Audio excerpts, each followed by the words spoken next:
My talk today is titled Developing More Joy, Satisfaction, and Contentment in Our Lives. And this really is a continuation of the talk that I gave last Saturday.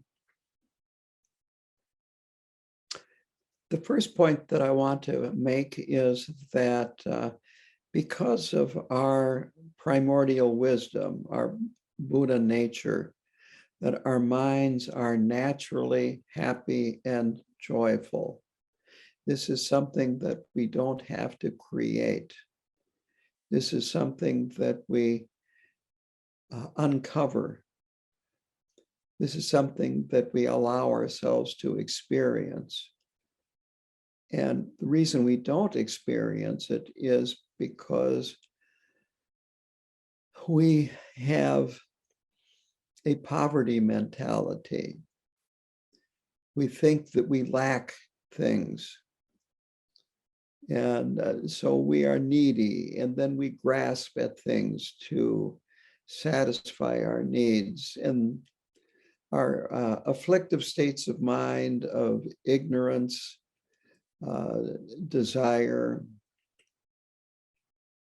anger and hostility, pride and jealousy, they arise, and all of this covers it up. A classic example is that these are like the clouds that keep us from experiencing the direct light of the sun. And so if we were going to really experience joy, satisfaction, and contentment, even though it's always there, we need to work at it to have this happen. On the other hand, we're not powerless, and there's much that we can do. And I will be giving some examples of things that we can do and ways that we can change the way we look at ourselves, our lives, and our relationship to other people and outer objects and experiences. So to do this, it both involves activity, and it also involves just allowing the happiness to arise. In a way, it's a bit like meditation, where it does take effort to meditate, but then we do as little as possible so our mind can settle down. So we need to cultivate what supports and enhances these qualities of joy, satisfaction, and contentment. Now, a good way to start the day is, of course, with practice in the morning, even if it's a short practice. But this is a good way to start off the day, whether it be just some sitting meditation, if you have a regular practice to do that. Some people do Nundro, if they're Nundro practitioners, but do some kind of practice in the morning. It kind of sets the day going in the right direction. It's also good to begin the day with aspirations that you may be able to benefit whoever you come in contact with during the day.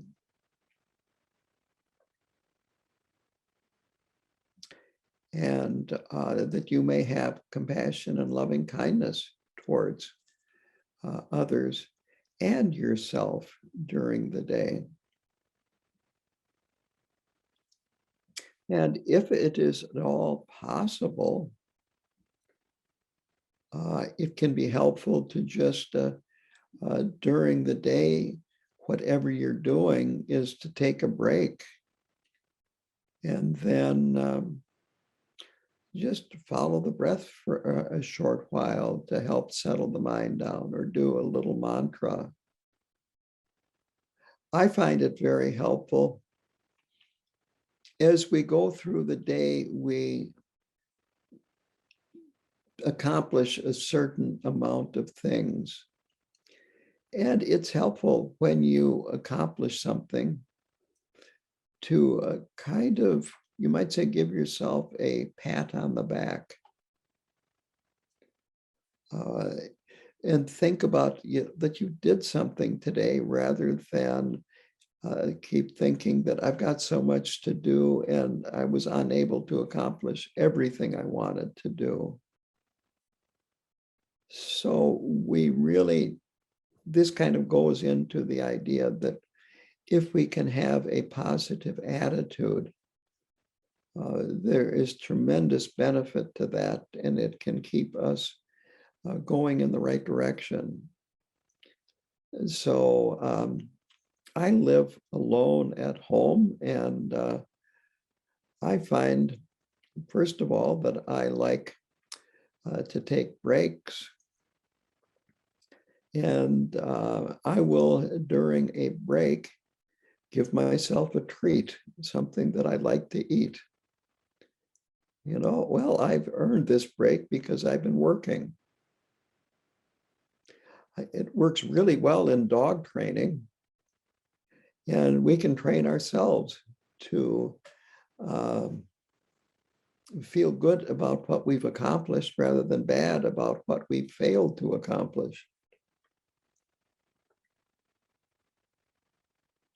So by all means, I think it's very helpful to take breaks every once in a while during the day, break up your routine, and then kind of reflect on what you've accomplished, and if possible, give yourself a little treat. When I was working at the prison, I had a bag of roasted nuts in one of my desk drawers. And that was the treat that I would use during my breaks.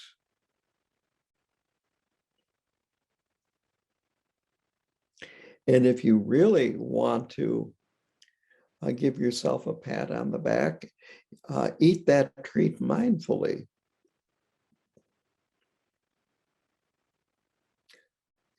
Interestingly enough, Thich Nhat Hanh, he had a little mindfulness exercise, and that was when you hear the phone ringing, instead of just quickly going over and grabbing the phone and answering it, wait for a few seconds and just kind of mindfully listen to the phone.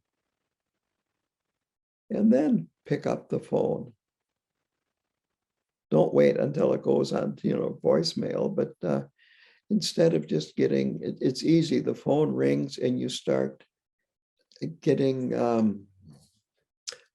excited, or your mind starts racing. It might surprise you and so forth. And the point is to just calm down, be mindful for a few moments, and then answer the phone. So these are some very simple solution techniques that you can use when you're going through your day, whatever you're doing.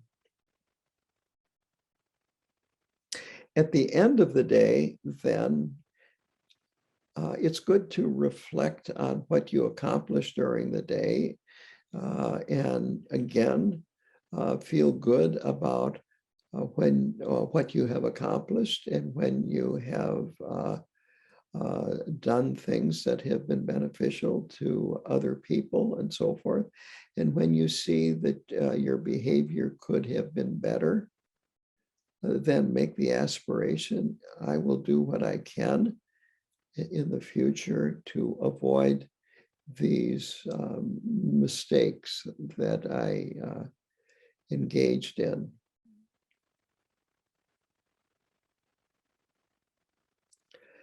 And the bottom line is that nobody is perfect except for Buddha, and that Well, it's nice to do everything perfectly. It's not going to happen. I have it's a saying that comes from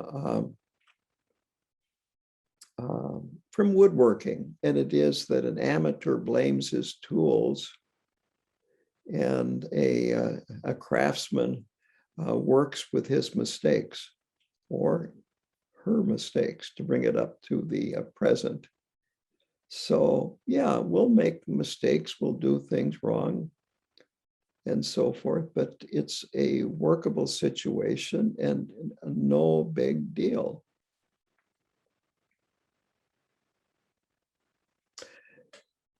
Now, to go on to the next point that I want to make is that acceptance is a really important part of having more joy, contentment, and satisfaction. That we have to let go of what we can't control externally. Shanti Deva said that if you can do something about it, why be unhappy? If you can't do anything about it, why be unhappy? So we have to accept those things in our world that we can't do anything about, rather than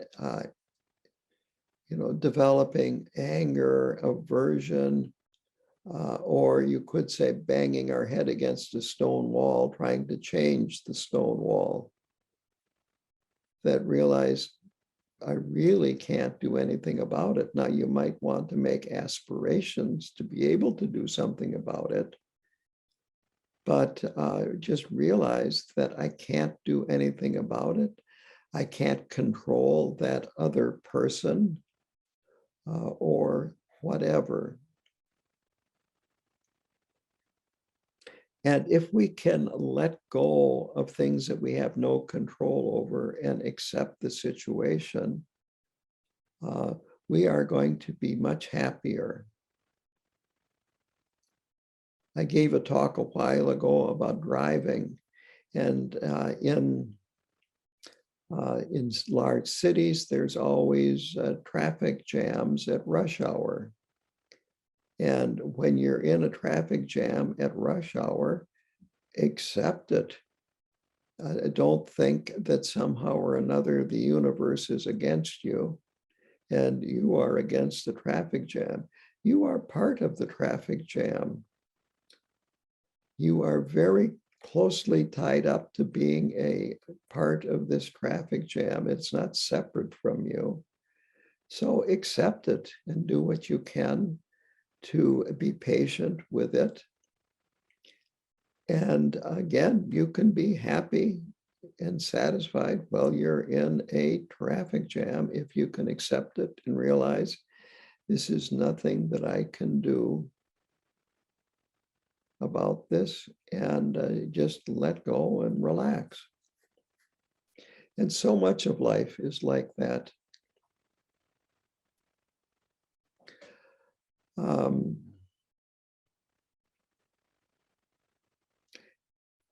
There is the phrase in English, a stumbling block. And then there also is a stepping stone. And if we can accept these things that we have no control over, rather than fight them and try to change them, stumbling blocks become stepping stones. Another part of acceptance is to accept yourself, to examine yourself and accept what you find, but also have the aspiration to change what you find that you feel needs to be changed, whether it be your attitude, whether it be you need to increase your loving kindness and compassion, need to practice more, you need to study more, or whatever. But accept what you find, and then you might say nurture yourself, cultivate yourself in a way that helps you transform yourself and go in a better direction.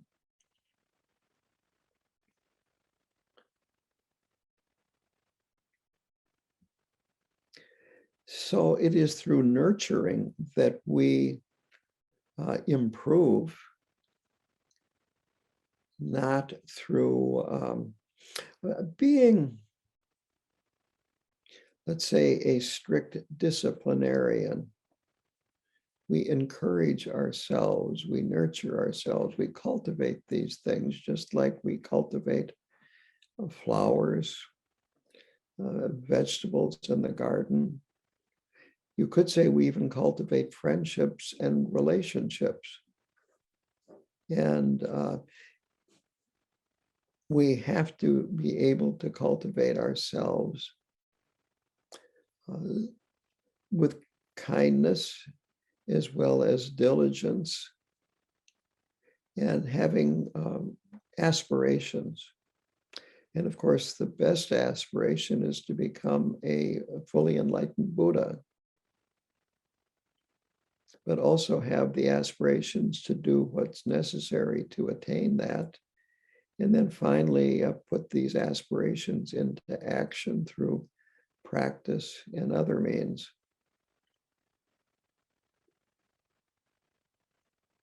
So along with the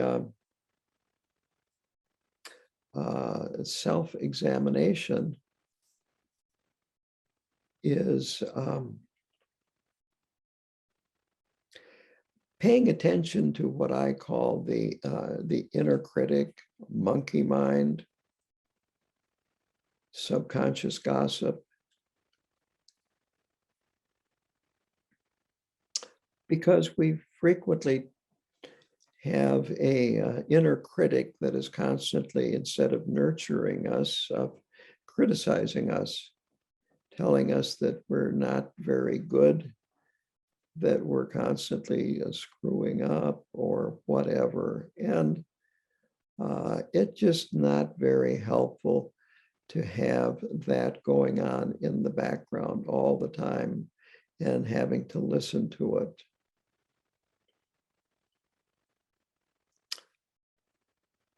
So it's important to be aware of that when we do self-examination. I have used the phrase many times, or I shouldn't say the phrase, the example of the Wizard of Oz, where the Dorothy and Toto, her dog, and the Scarecrow, the Cowardly Lion, and the Tin Woodsman go to see Oz, the Wizard of Oz, and because they all want something from him, and he's supposed to have these miraculous powers. He's a wizard. And they go into the castle, and there are flames shooting up in this one corner of this huge room that they are in. And there is the sound of thunder booming in the air. And then you hear this booming voice saying, "I am the wizard." And everybody is shaking and afraid. And except for Toto, who goes over to this curtain and grabs a hold of it and pulls the curtain back. And behind the curtain is this gray-haired old man pulling levers with his hands that are on the wall and speaking into a microphone. And he looks at Dorothy, and Dorothy looks at him, And he turns and talks into the microphone. Don't pay attention to the man behind the curtain. And I like to look at that as being an example of our inner critic, which can make us afraid, give us messages that are very negative, and totally conflict with what we're trying to accomplish. And that inner critic, of course, doesn't want us to look at him or her closely. But if we do look closely and pay attention, we realize that it is just an illusion, like the Wizard of Oz's flames and thunder and booming amplified voice. So we want to pull back the curtain from that inner critic and get to know that inner critic much better. And then realize that we do not have to take that advice, quote unquote, seriously. I remember, here's one experience that I had, was that I forget things. Get in the car, get down the road, and 5 minutes later, oh, I forgot to bring da da da. And it's easy to kind of get down on yourself. It might be 30 minutes later, I remember, whatever, but it's easy to get down on ourselves when we do something like that. I forgot again, I'm stupid. When will I ever learn? And yada, yada, yada. And what I realized was that more accurate way to look at this is, at that moment, I didn't forget. At that moment, I remembered. I forgot when I left home or when I was preparing to leave home. And you want to remember things. So remembering was in the present, and that's what you want. Forgetting was in the past. So you need to look more clearly at what's going on, and you'll find, again, that that inner critic has a very biased opinion. And it's not a good opinion, and it's not accurate.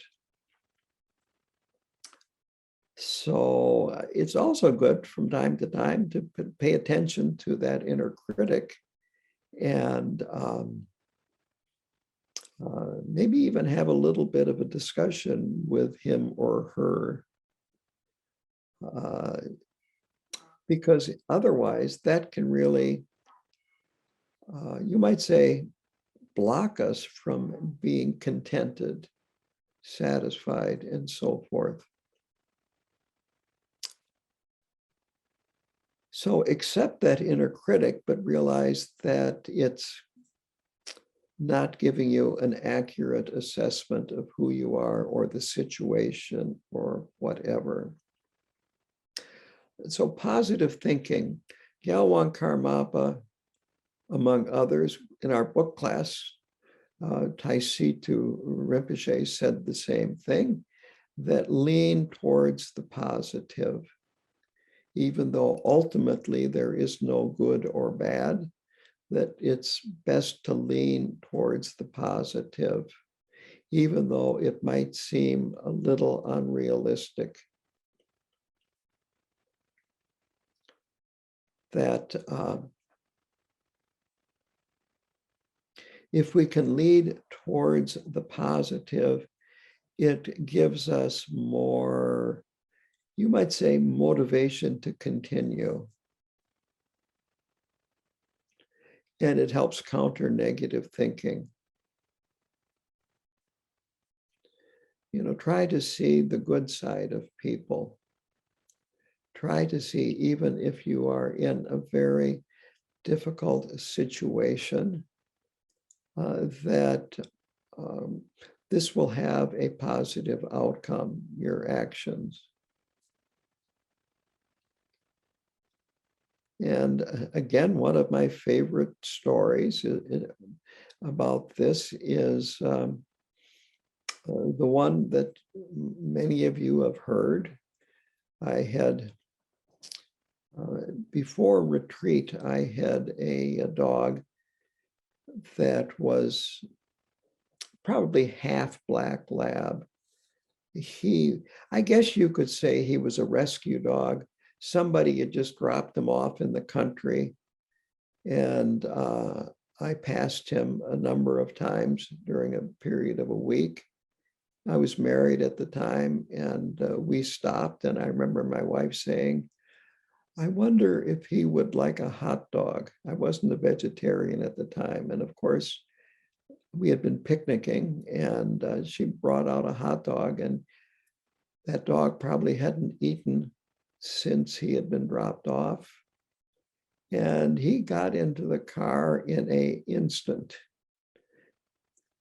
And we brought him home. And he was a wonderful dog. And being half black lab, he really liked birds.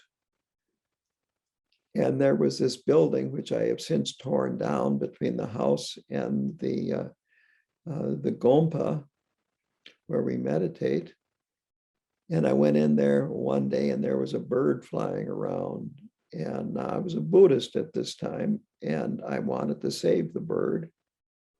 And no matter what I did, when I was even behind the bird would fly towards the door, and then at the last minute, do 180 and fly the opposite direction. So I thought, well, I'll bring the dog in. And the two of us, if the dog's on one side and I'm on the other side, the bird won't go, won't come back. And so that was my plan. And so my dog, I brought him in. I just called him in, and he was more than happy to be with me. And he immediately saw this bird flying around. It was a 7-foot ceiling, so it wasn't flying very high. And as soon as he saw it, he jumped up in the air like a cat and grabbed the bird in mid-flight and came down, and there was not even a feather sticking out of his mouth. And I went, oh, that wasn't what I had planned on happening. So I went outside, called him out. He lay down. I shut the door. And 2 minutes later, he opens his mouth and the bird flies away. So the plan worked. It just, had to go a few places before it came to fruition. And, our lives are like that. But eventually, there's usually an outcome that is, not too bad. So I guess a quality going along with the positive thinking is having patience for allowing things to arise. I also have a saying about plans, and that is that plans are well thought out fantasies. So, don't be, what would I say, bound to your plans, and by all means have a plan B, a plan C, a plan D, or make up plans at some point. It's time to change directions. What a lot of people do is, well, it's not working, so I need to do more of it. Where what you really need is a timeout to think about, well, maybe I should go in a different direction here because this is not working. But if you can keep a positive attitude and avoid getting overcome by fear, and really that's the next thing that I want to talk about. If we can keep a positive attitude, avoid being overcome by fear, Our minds are much clearer, and it's easier to make good decisions and choices. So let go of negative thoughts when they arise. Just let go of them. And if you have to let go of them 10 seconds later, let go of them again. You can always go, "Oh, mani padme hung." I'm always worth of "Oh, mani padme hung," or whatever. But don't be controlled by negative thoughts or fear. So what happens with fear is that it paralyzes us, that we come into a situation, and if we have fear there, we stop. You might say we turn around and go the other direction because we don't want to face that fear, whatever it is. One of the Tibetan words for bodhisattva is Pawo, which means warrior. And it's warrior not in terms of someone with a gun, but someone that doesn't give in to fear. It means bravery. And a brave person is not free of fear, but goes beyond the fear, is not overcome by the fear, is not deterred by the fear. The fear may be a sign of you need to be cautious. That's important. You need wisdom to proceed. But if you're controlled by the fear, then you have no freedom. And your mind will not be clear, and you're going to be making poor choices.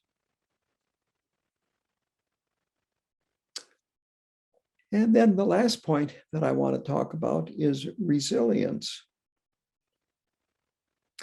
And what this means, this word means how quickly you can recover from adversity or stressful experiences. And there is a phrase, this doesn't come from Buddhism, it comes from Western thought, and it is post-traumatic growth. And what this means is if you get into a very difficult, traumatic situation, that you have a resilient person has the tools to use this experience for growth. To put it into Buddhist terms, for spiritual growth, to help us progress on the path, to develop our wisdom, to develop our loving kindness, to develop our forgiveness, our patience, our generosity, any of the 6 paramitas. So part of being resilient is to accept challenges rather than, again, giving into the fear and going the other direction. We can learn a lot by accepting challenges and working with challenges. Curiosity, thinking outside the box, really very, very important.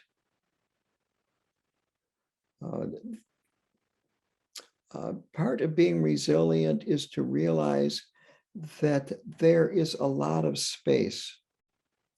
You could call it emptiness if you like. But what that means is that every moment is full of potential if we open up to it. And when we look at adversity as like a challenge to try new things, to go in new directions and so forth, that's when we start growing. If we just go and respond in the same old, then we're probably going to have the same results, and nothing has changed. So resilience is really very important, to look at adversity as actually a learning situation, turning stumbling blocks into stepping stones, to initiate our curiosity, to look closer. Again, if you look, you might see something. If you listen, you might hear something. And again, stepping stones, you see doors that you didn't even know were present open up, and so forth. It doesn't mean that life is going to be easy and so forth, but it means we can take a more relaxed approach to life and try new things and learn new skills and have new ideas. And all of this has to do with personal freedom. With that, I will open it up to questions. The question is, how do you avoid going into fear and the other afflictive states of mind in these times of COVID and pandemic and on and on and on? The questioner did not mention the political situation in the United States today, masking, anti-masking, anti-vaxxing, vaccination, yada, yada, yada. But basically, how do you deal with this? And she also mentioned that she worries a lot about me because of my health. So this goes back to what you can control and what you can't control. And attachment. Attachment is a huge problem because of emptiness and impermanence, everything changes. And we get attached to things being the same. And we really want to lessen our fear by having a sense of control. And there really is very little that we have control over. It is just that way, plain and simple. That we don't have the power to keep another person alive. And we can do what we can to have that person stay comfortable and perhaps help prolong the person's life. But at the very best, all we can do is help a person prolong their lives. I think most of you know this, that my mother, I had a very difficult relationship with her. And she was very attached to me. I was looking at a picture of her today that was taken quite a few years ago. And she's standing with my father and me. And she has both of her hands tightly grasped on my arm. A very visual indication of how attached she was to me and how grasping on she was to me. And the problem was that she was a perpetual worrier and mentally ill and paranoid. And she constantly felt that I was going to do something that would just totally ruin my life. And so she thought the solution was to control me rather than control her own wild mind. So the technique, first of all, I would say my whole talk has been in a way oriented toward that. But when you are paying attention to that monkey mind, when it keeps telling you to be afraid of this, to be afraid of that, drop the thought the best you can. Let go of it. Don't try to destroy the thought, but just drop it. If you need to do a little logical arguing with that monkey mind about how I can't control these things that I am afraid of happening, they're beyond my control, then do it. If you want to, say prayers and make aspirations that these things do not happen, that person does not get sick, and so forth. But again, drop the fear the best that you can. And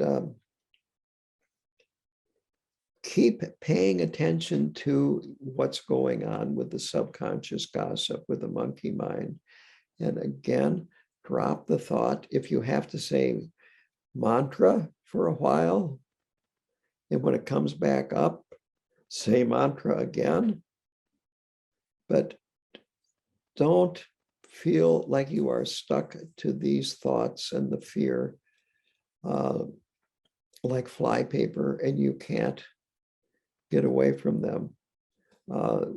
We develop the habit to take these things as real and go into it, but it's not real. We can change our mind and change our attitude. Our minds are really very, very, very flexible if we learn how to work with them and we learn how to let go.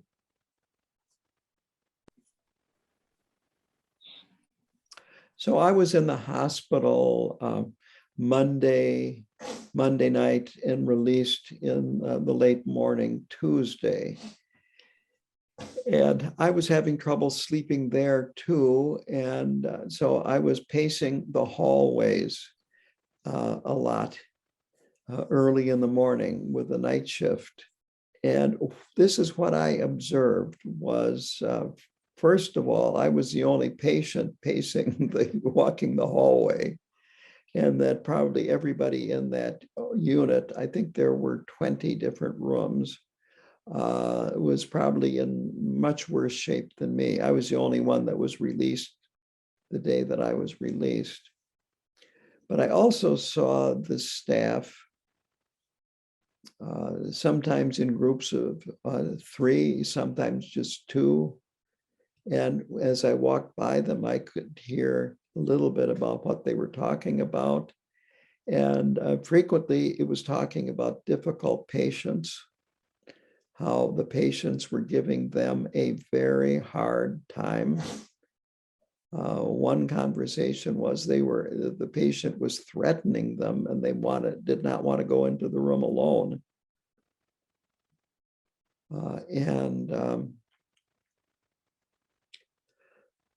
So what I took all of this to mean was, the patients were really suffering and the staff was really suffering. And then on top of that, you've got COVID.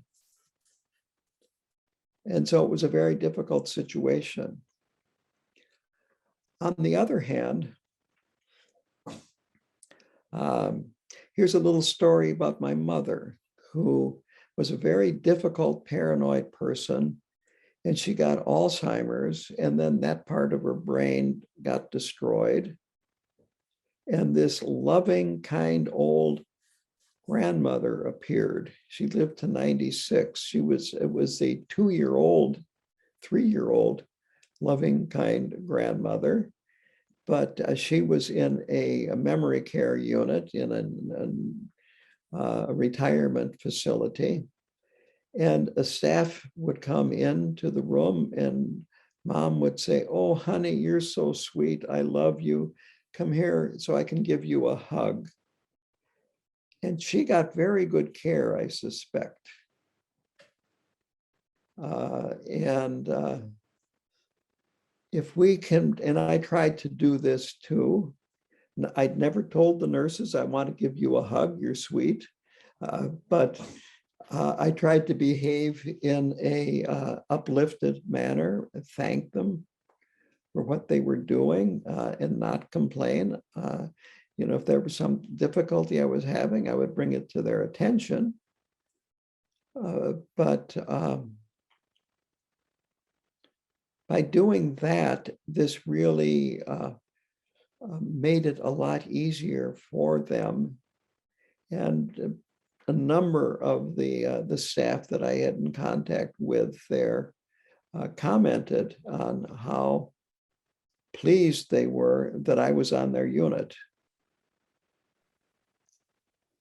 And so if we can respond with kindness and compassion and avoid getting angry, having fearful responses, and so forth, it just uplifts the situation.